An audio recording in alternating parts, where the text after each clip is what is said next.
My name's Dr. Vanessa Lapointe. I'm a registered psychologist, parenting educator, and mom to 2 growing boys. And with the holidays fast upon us, many of us are going to be feeling depleted and tired and wishing that we could settle in for a long winter's nap. And so the topic of self-care becomes one that's very important to be mindful about during the holiday season. And sometimes when we think about self-care, we go kind of big with, lavish bubble baths and giant weekends away and all of these kind of unapproachable things that really don't cut to the chase and get to the heart about what self-care actually is. So let's talk about self-care, and let's begin by landing on the importance of really understanding that self-care is essential when you are a parent. You are no good to your children and to your family if you are laying on the ground gasping for air. And so you need to make sure that you are taking time to do you and time for you. One of the things that my own counselor and teacher has taught me is that which is to the greatest good of self will be to the greatest good of all. And so really lean into that, really internalize the message of that. If you can do self and do self very, very well, then you will be able to show up for your children and for your family in a way like you've never shown up before. That which is to the greatest good of self is to the greatest good of all. So how do we actually embody that? How do we really take that on and make it come alive for us in our day-to-day lives? One of the things that I would invite you to be thinking about is really looking at a daily practice of self-care, not big, lavish stuff, but a daily practice of self-care that has you really focused on the things that are going to make life kind of move along and feel smoother and tick for you.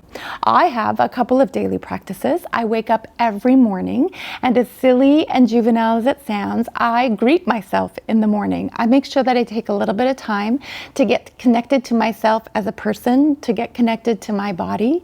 I often do this while I'm still laying in bed, and this is just sort of a daily practice that I have. I'm really kind of coming into my own before I stand up and shake it all off and take on the world for the day. So what is your daily practice? It might be a spiritual practice. It might be around meditation. It might be a meditation in nature, long walks outside each morning that you do. Whatever it is, come up with a daily practice. The other thing that I would invite you to be thinking about is a little bit more longer term and bigger scale, where you are intermittently doing things for self that allow for you to clear the clutter from the mind. And it might be a weekend away. It might be a long hike. It might be a special date night with your spouse, or an evening out with a dear friend who's really, really good food for the soul. So think about things that you can do intermittently that also really invite presence and allow you to create that kind of self-care energy through the broader scope of your life. And finally, what I want you to be thinking about is how you can really make your peace with life as it is right now. I have found that one of the greatest things in terms of self-care, both for myself and for the many parents that I get to work with in my clinical practice, is that when I can make my peace with what is, it's the most generous gift I can give to me. And so if I burn the dinner for which I invited, 20 guests over, I make my peace with that.